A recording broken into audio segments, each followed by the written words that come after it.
What I wish I knew before my first trip to Madagascar. There's a creature so eerie, it's practically legendary.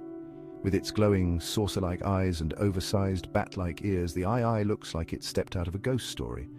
But don't be fooled. This nocturnal marvel is very real and seriously cool. Found only in Madagascar, the eye uses its freakishly long skeletal middle finger to tap on trees.